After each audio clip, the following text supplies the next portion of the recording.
sekarang muhasabahnya, ayo dicek. Dalam diri kita ini sudah ada kualitas ikhlas atau belum? Ini ada beberapa ciri. Kita ambil dulu ciri umum ya. Ini tanda-tanda kita sudah ikhlas. Yang pertama apa? Melakukan sebaik mungkin kebaikan termasuk ibadah meskipun sedang sendirian. Nah, ini berarti kita ciri-ciri orang ini ikhlas. Fokusnya Allah saja. Kalimat meskipun sedang sendirian ini penting. Karena kadang-kadang kita itu kalau pas banyak orang gayane, kalau ngimami suratnya panjang-panjang. Begitu sendiri yo, kulhu sama ina atau ina. Cowopet sholatnya. Itu ciri-ciri kamu ada riyaknya. Jadi biasanya kan begitu. Kita kalau ada banyak orang pamernya dikedepankan. Itu kemungkinan tidak ikhlas. Baik kalau pas banyak orang saja. Kalau tidak ada orang, aslinya kelihatan. Ini ciri-ciri belum ikhlas. Tidak lillahi ta'ala, masih karena orang. Yang kedua, masih mau mendengarkan nasihat atau petunjuk. Orang itu ketika ingin dekat dengan Allah, ingin perjalanannya lurus menuju Allah, itu biasanya takut salah jalan. Takut tidak diridhoi Allah. Ini membuat dia tidak berhenti belajar. Ketika dia tidak berhenti belajar, ya dia terbuka terus untuk memperbaiki diri. Biar tambah dekat dengan Allah, biar tambah dekat dengan Allah. Jadi cirinya orang ikhlas itu semangat belajarnya tinggi. Kenapa? Dia ingin lebih baik, lebih dekat terus pada Allah. Khawatir keliru, jangan-jangan mulutku saja yang lillahi ta'ala, tapi perbuatanku belum. Maka dia berusaha terus-menerus untuk belajar. Yang ketiga, orang ikhlas itu tidak ingin menonjol dan tidak suka dipuji. Ini mungkin mirip kita ya, cuma dibuang tidaknya. Kita kan ingin selalu menonjol, ingin selalu unggul. Kalau dicueki kita marah-marah. Jadi kalau ada yang muji, senang.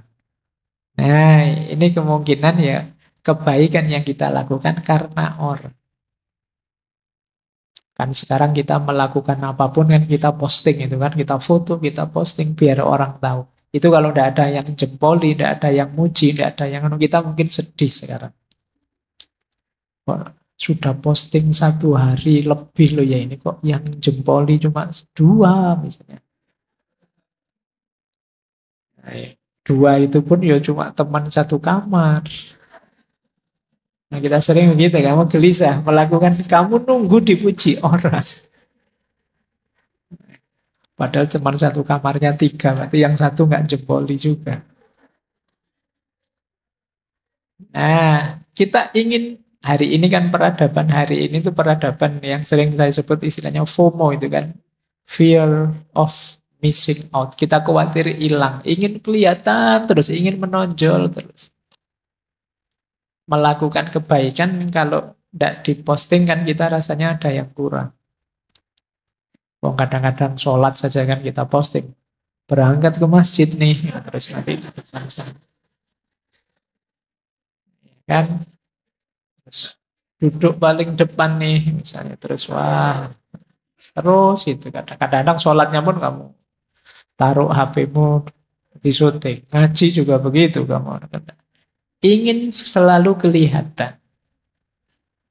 Nah, baik, orang ikhlas itu tidak ingin menonjol, tidak suka dipuji. Bahwa orang muji, monggo saja, itu bukan yang saya kejar. Bahwa saya kok kelihatan unggul, kelihatan menonjol di antara yang lain, tidak masalah. Tapi itu bukan target. Kemudian selalu muhasabah. Tidak merasa sudah paling benar, sudah paling ikhlas, sudah paling nomor 1. Dan yang terakhir, lebih suka beramal diam-diam secara rahasia. Nggak suka pamer itu. Ini memang agak kebalikan peradaban hari ini. Peradaban hari ini itu orang selalu ingin kelihatan. Mungkin juga mental kita itu kalau kita kan sering kalau ada apa-apa, tidak ada fotonya hoax, tidak ada videonya hoax. Jadi yo akhirnya bawah sadar kita itu melakukan apapun ada fotonya, ada video. Jadi mungkin peradaban hari ini itu bisa kita sebut peradaban riak. Pamer terus apa-apa ingin dipamerkan. Ini agak hati-hati ya, ini untuk jiwa kita agak masalah. Orang yang selalu ingin pamer. Kata Syekh Zunun Al-Misri lebih tegas lagi. Kata beliau, orang ikhlas itu adalah orang ketika dipuji atau dicela, dia tidak akan terpengaruh. Pujian dan celaan itu dianggap sama. Kalau dia yakin ini kebaikan, dipuji orang atau dicela orang, dia tetap melakukan. Ada yang ngasih jempol atau tidak, saya yakin ini baik, ya saya jalan. Ini orang ikhlas. Yang kedua, lupa kalau sudah melakukan kebaikan. Ini berarti orangnya ikhlas. Misalnya sudah memberi utang teman bulan yang lalu, oh itu mungkin 10 tahun lagi masih diingat, wah kamu dulu zaman kuliah kalau bukan. Jadi dieling-eling terus temennya hutang 20.000 saja. Ini kamu dulu itu 20.000 belum kamu bayar loh sampai sekarang. Baik, ya berarti memang ya ndak salah, cuma belum ikhlas. Ikhlas itu biasanya tidak dianggap lagi. Sudah melakukan kebaikan, ya sudah saatnya kebaikan selanjutnya. Jadi tidak hanya mengagumi kebaikan yang lama, tapi selalu memproduksi kebaikan yang baru. Cirinya orang ikhlas. Terus yang ketiga, lupa hak-hak dari amal solehnya. Jadi tidak mikir reward. Wah, sampean melakukan ini itu harusnya dapat pahala sekian loh harusnya. Ya tidak apa-apa lah, monggo terserah Allah saja urusan besarnya balasan pahala. Tidak berpikir ke sana sudah. Menurut saya ini baik ya sudah. Oh, sampean rajin ke masjid loh. Wah, berarti setiap sholat pahalanya 27 derajat. Ya alhamdulillah monggo, tapi fokusnya tidak ke situ.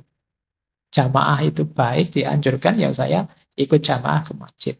Pahalanya dilipat gandakan berapapun, atau jangan-jangan sekarang sudah tidak 27 lagi karena kursnya mungkin berubah. Itu serahkan saja pada Allah kalau tentang itu. Jangan-jangan kamu protes, oh, zaman dulu 27 sekarang masih 27 juga ya harusnya. Semua enggak lah. Pokoknya kamu jamaah saja lah sudah. Tidak usah terlalu difikir hak balasan dan lain sebagainya. Nah ini ciri-ciri ikhlas. Kalau menurut Syekh Zunun Al-Misri. Baik, kita lanjutkan. Nah, tentang tingkatan ikhlas. Ini saya ambil dari syarahnya kitab Hikam. Ini saya ambil dari Minahul Qudsiyah. Ini syarah dari Syekh As-Sarqawi terhadap kitab hikamnya Syekh Ibnu Athaillah. Orang ikhlas itu ada 3 level. Level awam yaitu ikhlasul ibad. Ikhlasnya ahli ibadah. Ada jenis khawas. Ini ikhlasul muhibbin. Dan ada istimewa, khawasul khawas. Ikhlasul arifin. Jadi level ibad ini level ahli ibadah. Ini pun sudah luar biasa. Ikhlasul ibad itu ketika orang beribadah pada Allah tidak riya sama sekali. Tujuannya memang Allah saja, ingin dapat pahala, ingin selamat dari siksa. Ini juga sudah ikhlas. Kalau ada yang tanya, Pak, kalau saya ibadah lillahi ta'ala tapi ingin dapat surga, tidak ingin masuk neraka, apa masih disebut ikhlas? Masih. Ini level ikhlasul ibad. Jadi tidak apa-apa, kalian jangan pesimis. Kan kadang-kadang ada yang bilang, saya melampaui surga neraka langsung Allah saja. Padahal yo pikiranmu masih sholatnya bolong-bolong aja gayanya ngomongnya ngono. Nah, level ikhlasul ibad itu tidak apa-apa kamu menuju ingin selamat di akhirat, ingin menghindari neraka, yang penting tidak ria. Jadi tujuannya memang Allah saja dan ingin diberi itu oleh Allah. Itu tetap masuk kategori ikhlas. Jadi yang pertama ini jenisnya. Ada lagi lebih tinggi, yaitu ikhlasul muhibbin. Ikhlasul muhibbin itu ikhlasnya para pecinta. Kalau ini ikhlas lillahi ta'ala, tidak tergoda lagi oleh surga, neraka, pahala, dan siksa. Tujuannya ingin dekat saja dengan Allah. Dulu kita belajar sufi perempuan Robiah Al-Adawiyah, itu kan banyak gambarannya ikhlasul muhibbin. Ya Allah, kalau ibadahku ini karena ingin surga, jauhkan aku dari surga. Kalau aku ibadahku karena takut neraka, masukkan aku ke neraka. Karena dia tidak fokus ke situ, fokusnya ke Allah saja. Jadi ingin dekat dan selalu bersama, ingin mengagungkan Allah. Ini levelnya mahab. Ini sudah luar biasa, makanya disebut khawas. Itu pun ada yang lebih tinggi ternyata, ikhlasul arifin. Kalau ikhlasul arifin ini tidak lagi ada pemahaman aku dan engkau. Kalau masih aku mencintaimu, itu kan masih ada aku, masih ada engkau. Ikhlasul arifin itu aku sadar sepenuhnya bahwa ikhlasku seperti apapun diriku, itu semuanya dari engkau. Kalau aku mencintaimu ya Allah, itu pun cinta yang kau anugerahkan dalam diriku. Jadi andilku itu tidak ada sama sekali. La haula wa la quwata illa billahil aliyyil azim. Dayaku, kekuatanku, apapun kebaikan yang aku lakukan, itu semuanya hakikatnya adalah engkau. Bukan aku. Orang yang level muhibbin tadi kadang-kadang kalau tidak hati-hati terjebak membanggakan dirinya.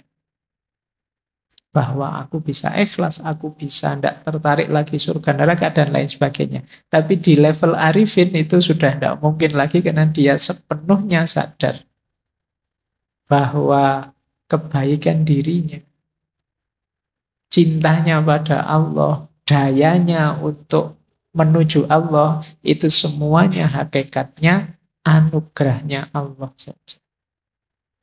Tanpa Allah mengizinkan, ridho, menganugerahi, tidak mungkin bisa begitu. Nah, itu namanya ikhlasul arifin. Nah, ini jenjang-jenjangnya. Jadi silakan teman-teman nanti muhasabah ya, sudah punya jenis ikhlas yang mana dalam diri kita. Yo, yang pertama pun tidak apa-apa, itu juga termasuk ikhlas. Jadi sudah lillahi ta'ala. Paling tidak yang pertama itu tidak ada target-target duniawi. Jadi tidak riak, tidak ada target-target yang selain Allah. Targetnya ukhrawi. Nah, ini pun sudah masuk kategori ikhlas. Baik, jadi ini konsep pertama. Semoga tidak terlalu berat ya dipahaminya, maksudnya kalau dijalaninya ya pasti ampun. Paling enggak kamu ngerti dulu, itu kan sudah lumayan. Tadi tidak ngerti, sekarang ngerti. Kita lanjutkan. Nah, buahnya ikhlas sekarang. Ini saya ambil dari Syekh Yusuf Al-Qaradawi. Syekh Yusuf Al-Qaradawi dalam kitab beliau Fit Thoriq Ilallah, An-Niyah wal Ikhlas. Ini saya sebut sumbernya, pengarangnya. Maksud saya ini kan mahasiswa-mahasiswa semua. Kalau ada yang ingin ngecek kitabnya silahkan, mungkin berkepentingan untuk bikin tulisan. Buahnya ikhlas itu antara lain jiwamu tenang. Kalau kamu fokusnya hanya Allah saja, yakinlah bahwa Allah tidak mungkin mengecewakan. Beda dengan yang lain. Kalau orientasimu Allah saja, jiwamu pasti tenang. Kalau jiwamu tenang, rohanimu kuat. Mentalmu tangguh. Tidak mudah terpengaruh. Kalau kamu rohanimu kuat, jiwamu tenang, istiqomah jadi mudah. Ini 2 minggu yang lalu kita membahas istiqomah. Berarti di antara tipsnya untuk bisa istiqomah apa? Ikhlas lah. Orang itu sulit istiqomah biasanya ketika ada motif lain dari kebaikan yang dilakukan. Misalnya kalian istiqomah sholat duha misalnya. Terus niatnya, kata guru saya Pak, sholat duha itu sekian hari, sekian puluh hari, nanti mesti ada rezeki datang, tidak disangka-sangka. Min haitsu la yahtasib. Oh, terus kalian istiqomah berbulan-bulan duha. Kamu tunggu mana ini rezeki yang min haitsu la yahtasib ini kok tidak muncul-muncul. Akhirnya terus kamu jadi males lagi. Istiqomahnya putus-putus. Coba kemarin lillahi ta'ala saja lebih aman. Lebih mudah istiqomah. Jadi memudahkan istiqomah itu ikhlas. Maka kebaikan apapun, ayo dinawa itu lillahi ta'ala. Lebih nyaman untuk jiwa kita, lebih mudah untuk kita istiqomah. Kemudian ikhlas itu bisa membuat yang mubah tadi jadi ibadah.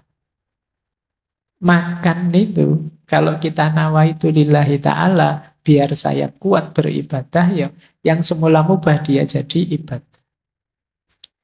Kamu jogging pagi-pagi, jalan kaki. Biar apa? Biar sehat, Pak. Kalau saya sehat, nanti saya ibadahku tambah berkualitas, tambah bangun malam kuat, tambah. Ini yang semula mubah saja, dia bisa bernilai ibadah. Kamu ngopi itu kan mubah saja.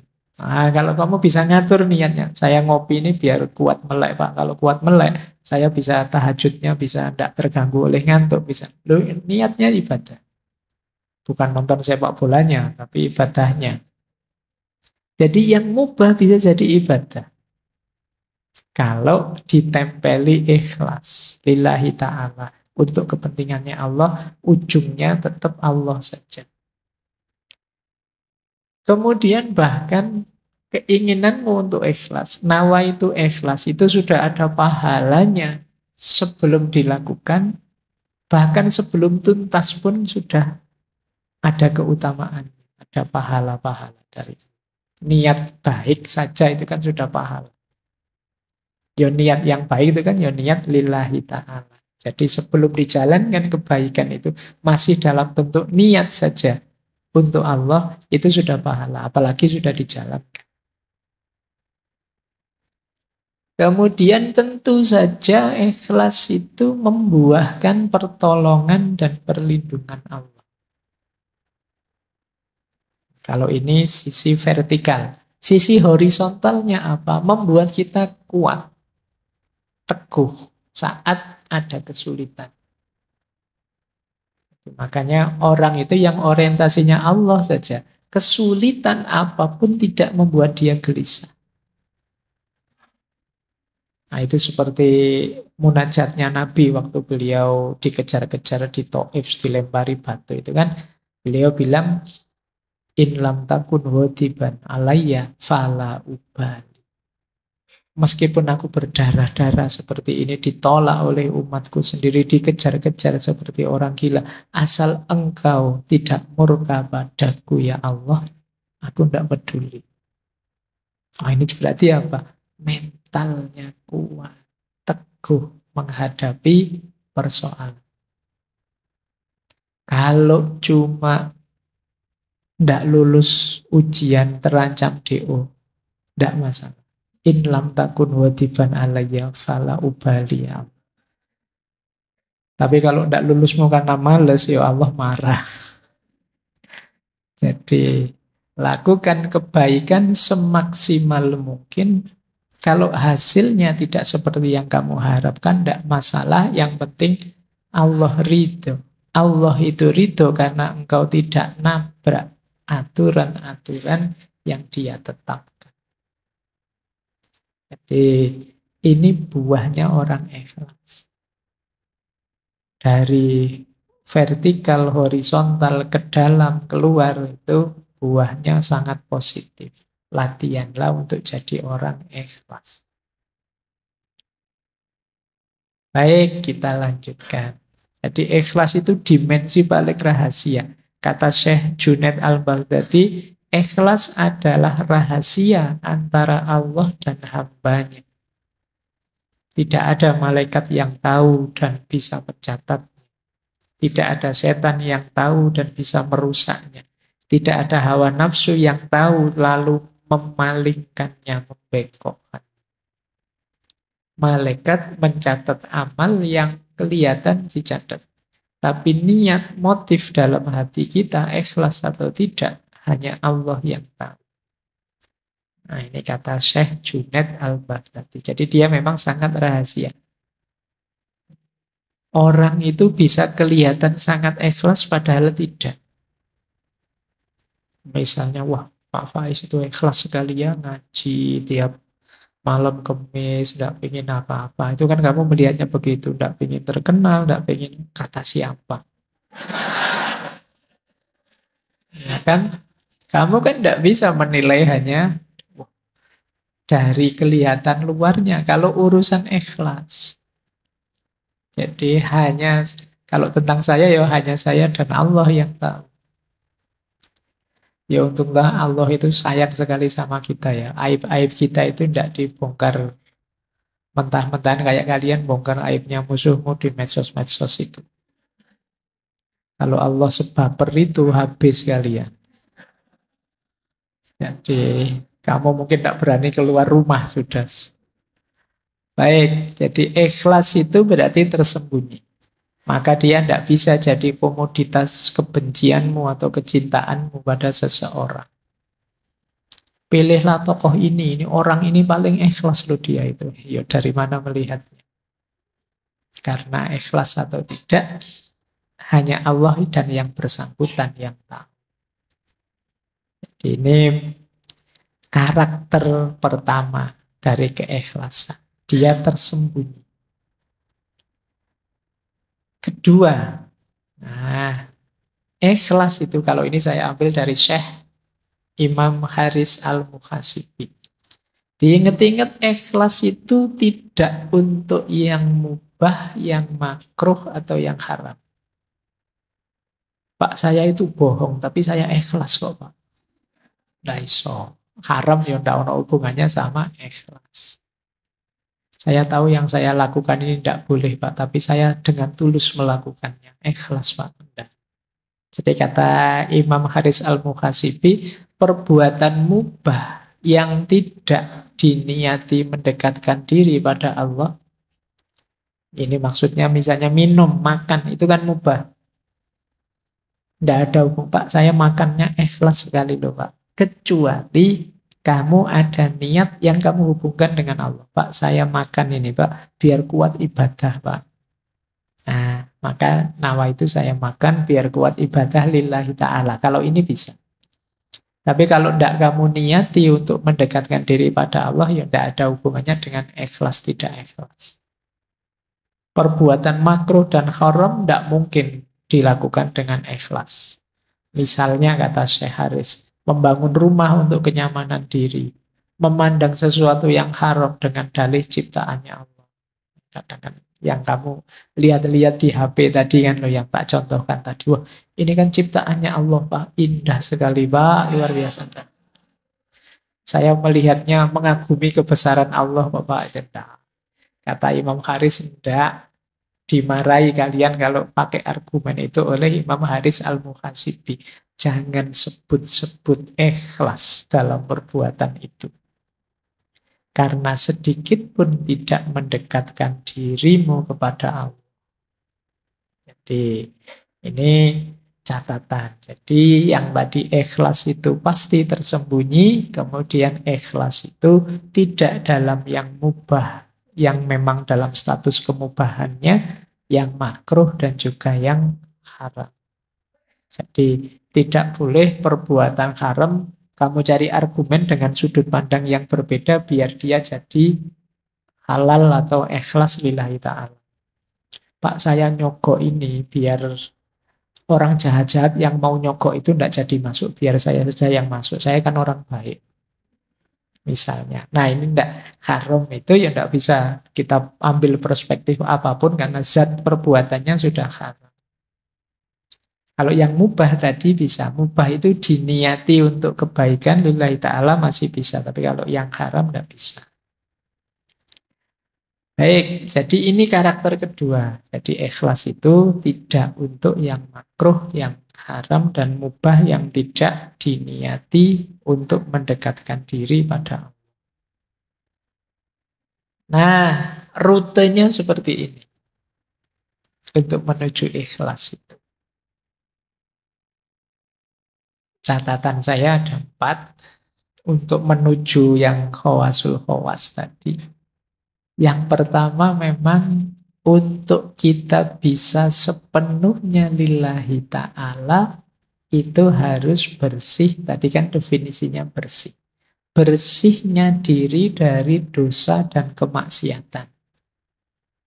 Ini level paling awal. Jadi, semoga teman-teman tidak termasuk golongan yang ngeyel ya. Kadang-kadang ada orang ngeyel, apa bisa Pak ada manusia yang bersih dari dosa dan kemaksiatan. Itu kan mesti ono sing takok. Paling tidak bersih dari dosa dan kemaksiatan yang disengaja. Jadi ya manusia memang kadang khilaf, manusiawi saja kita pun kadang kepleset. Tapi semoga bukan memang secara sengaja ngerti dosa ditabrak saja. Ngerti maksiat ditabrak saja. Kamu tahu kalau lihat gambar yang kayak gitu itu dosa, tapi eman-eman ya Pak, terus ya wis. Ya sudah, berarti kamu level awal saja masih belum bersih. Jadi kok tidak sengaja terlihat tidak apa-apa, rezeki. Itu kan ada kalimatnya yang laka al-ula. Laka al-ula itu ya memang kok tidak sengaja kelihatan, itu kan rezekimu memang laka al-ula. Tapi setelah itu jangan diulangi. Kalau ada eman-emannya tadi berarti sengaja. Yang pertama kan tidak sengaja, tidak masalah. Kalau diulang lagi, nah, jadi kamu kok setelah lihat kok terus diulang lagi. Atau tidak diulang tapi dipenelengi terus. Saya tidak ngulang kok Pak, ya tak lihat tapi ya suwi nontonnya padha wae. Ya, jadi kamu kan logikamu kan begitu, eman-eman Pak, nanti kalau dosa ya tobat lagi lah Pak. Ah, berarti di level awal kamu belum lulus, belum bersih. Jadi khilaf melakukan dosa manusiawi tapi usahakan tidak secara sengaja kamu memasukkan dirimu ke ranah dosa dan kemaksiatan. Ini level paling awal loh ya. Kalau ini saja kamu berat ya, naiknya agak panjang nanti prosesnya. Paling tidak berusahalah. Karena kuasanya manusia itu terbatas. Insya Allah kalau usahamu sungguh-sungguh, Allah ridho dan berkenan, nanti Allah yang menolong. Sehingga kamu naik kelasnya lebih cepat. Tapi kalau kamu malas, kamu memang secara sengaja tidak ingin memperbaiki diri, naik level itu ya, Allah tidak akan datang. Ana inda abdi bi. Jadi, yuk Dinawaitui saja dan diikhtiari semampunya. Insya Allah kalau memang sungguh-sungguh Allah ridho, Allah akan hadir membantu kita, menaikkan makom kita, memberi ahwal yang cocok untuk kita. Kalau sudah lulus di level pertama, kita bisa naik ke level kedua, bersih dari segala keterikatan duniawi. Oke. Kalau ini lebih berat lagi. Di sini mungkin banyak hal yang halal, banyak hal yang mungkin boleh saja, bisa saja. Tapi jangan sampai kita terikat. Terikat itu tergantung dengan itu. Pak, segalanya kan perlu uang, Pak. Ini namanya terikat sudah. Mas, saya ada uang, alhamdulillah. Tidak ada uang, ya tidak apa-apa. Nyari jalan yang lain. Emangnya kalau tidak ada uang, saya tidak bisa makan. Teman banyak kok. Misalnya, oh ini namanya kan tidak tergantung uang. Tapi sama teman juga jangan tergantung. Jadi kalau tergantung ya sama dari satu keterikatan ke keterikatan yang lain. Jadi ayo kita lepaskan diri dari tidak tergantung itu bukan berarti dibuang loh ya. Tidak tergantung itu tidak mempengaruhi kondisi kita, keimanan kita, keistiqomahan kita dalam kebaikan. Ini namanya tidak tergantung. Makanya ada ayat yang bilang bahkan amwalukum wa auladukum fitnah. Hartamu, anak-anakmu bisa jadi fitnah. Kalau itu membuatmu melekat tergantung sehingga engkau berjarak dari Allah. Sehingga engkau terhijab dari Allah. Ketergantungan kita satu-satunya yang sah hanya Allah saja. Allahus Somad.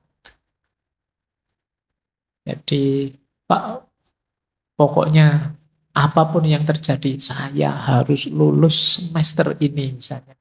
Itu nanti hati-hati bisa jadi ketergantungan. Boleh kamu punya nawa itu begitu, tapi ya kalau memang jalannya berhadapan dengan halal haram, baik buruk, jangan diterjang saja. Kalau kamu terjang saja ketergantunganmu, itu namanya sudah tergantung. Orang tergantung itu kan apapun yang terjadi saya harus di situ, saya harus itu. Tidak peduli halal, tidak peduli haram, tabrak saja. Yang penting calonku jadi. Meskipun aku bikin hokkah, bikin anukah, ini sebenarnya nama dari ketergantungan. Kamu memaksakan diri harus itu. Itu namanya ketergantungan. Pokoknya harus orang ini yang jadi presiden atau harus calon ini. Ini sama, cara berpikir melekat ketergantungan.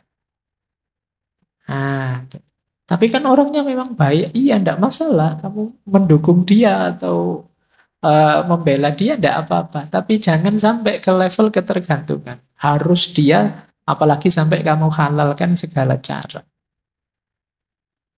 Ini level 2. Level 3, ini agak berat lagi. Bersihnya diri dari ego kita sendiri. Jadi dari aku tadi.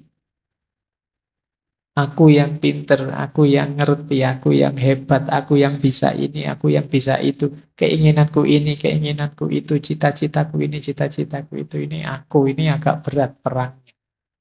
Makanya levelnya atas itu, level 3. Perang balik berat itu perang melawan diri kita sendiri. Melepaskan diri dari ketergantungan di luar diri lebih mudah daripada ketergantungan pada ego kita sendiri. Ini juga harus ditaklukkan. Kalau yang nomor 3 sudah takluk, insya Allah kita cepat segera masuk ke yang nomor 4. Allah saja satu-satunya yang jadi fokus perhatian kita. Baik, ini diingat-ingat ya rutenya 4 ini. Saya lanjutkan, malam ini materinya agak banyak. Kalau masih belum tertangkap, diulang lagi boleh. Direnungi setiap slide-nya. Nah ini materi panjang harus saya ringkas. Nah, ikhlas itu karakternya adalah tersembunyi.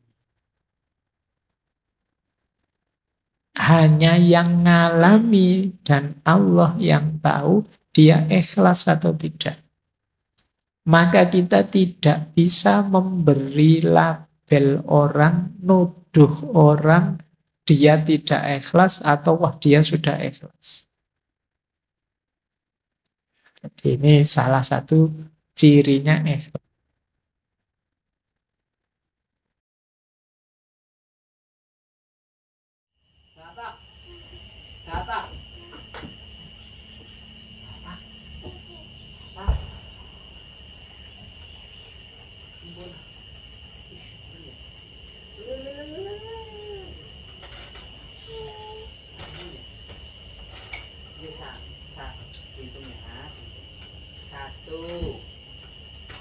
Hitung. 1, 2, centrong. Boleh. Benar sekali ya. 1. Dihitung. 1. 1. Apa ya?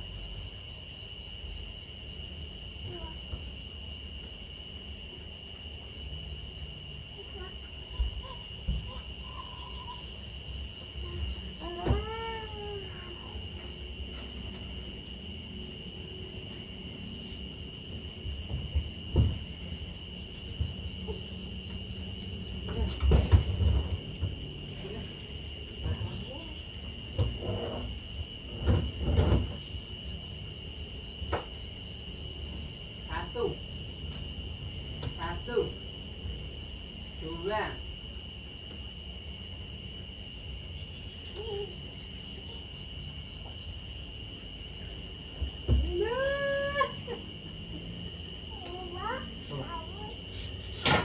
Quên rồi.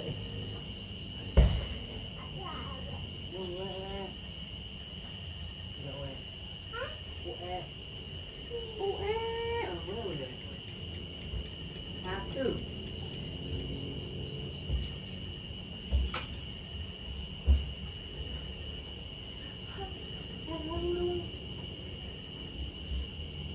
Aja.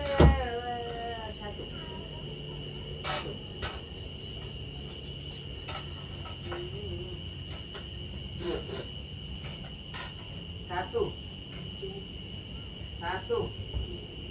Satu.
Dia mau pergi. Dia mau pergi. Apa? Iya.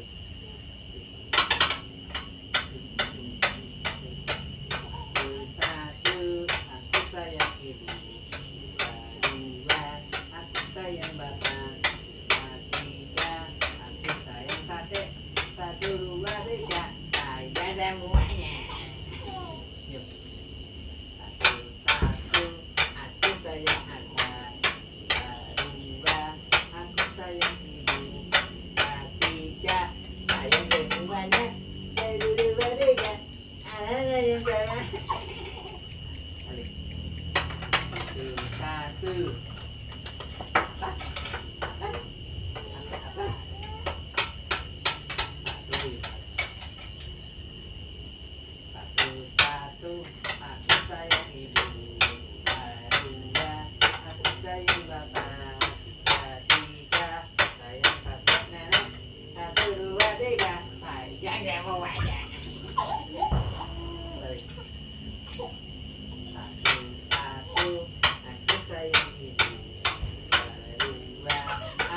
sayang bapak.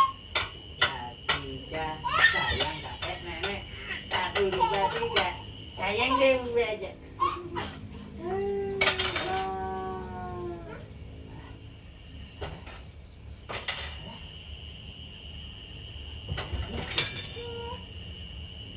Buangnya.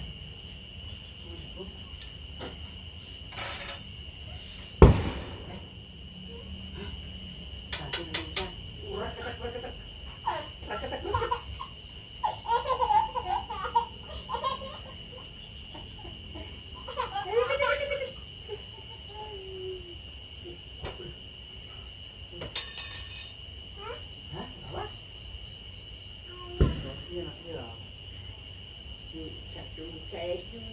Jadi kita ngapa gigi? Kita ngapa ada gigi? Nah, boy?